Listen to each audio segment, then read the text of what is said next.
A hotel elevator. A young woman steps in, presses buttons, peeks into the hallway. She gestures strangely with her hands. Then, the doors never close.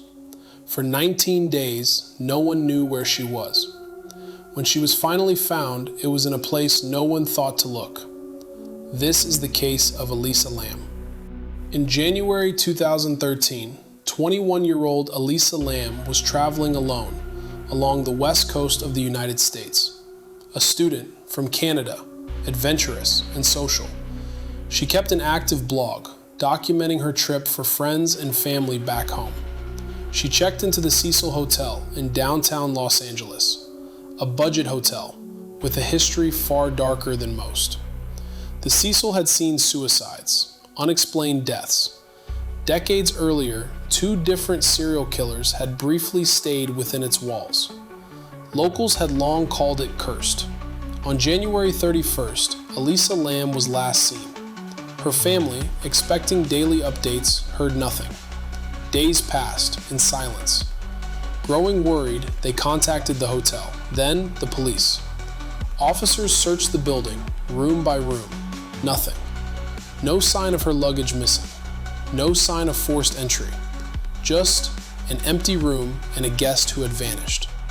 Nearly 2 weeks into the search, police made an unusual decision.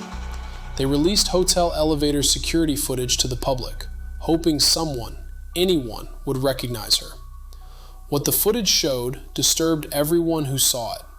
Elisa entering the elevator alone, pressing multiple floor buttons rapidly, stepping out of frame, then back in, peering down the hallway as if checking for someone, gesturing with her hands, almost as if talking to someone unseen.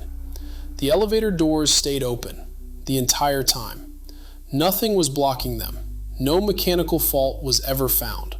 The video went viral within days. Millions watched it, frame by frame. Was she being followed? Was someone waiting, just out of view? Why wouldn't the doors close on an empty elevator? Online, theories multiplied by the hour. Then, on February 19th, nearly 3 weeks after she vanished, hotel guests began complaining. Low water pressure, strange tasting tap water, discolored and foul. Maintenance staff climbed to the roof to check the water tanks. They opened the hatch of one large cistern. Inside, they found Elisa Lam's body. The water guests had been drinking for weeks. The tank had an alarm, meant to trigger if the hatch was opened. That night, it never sounded. The tank itself stood tall, difficult to climb into, without help or without effort. The Los Angeles County coroner ruled her death accidental. They pointed to bipolar disorder, a condition she had, and medication she had reportedly stopped taking. Officials believe she experienced a manic or psychotic episode, that she wandered onto the roof, alone, and climbed inside the tank herself. But not everyone accepted that explanation. Online communities dissected every detail. How did she open a heavy hatch with an alarm that never triggered? How did she climb into a tank taller than most adults without assistance?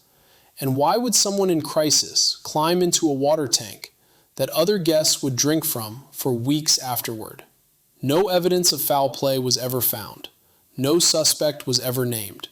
The official ruling has never changed. But over a decade later, the elevator footage still circulates online.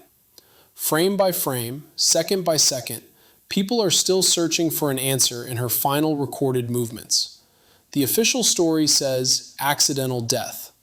But somewhere between that elevator and that water tank lies a gap that no one has ever fully explained.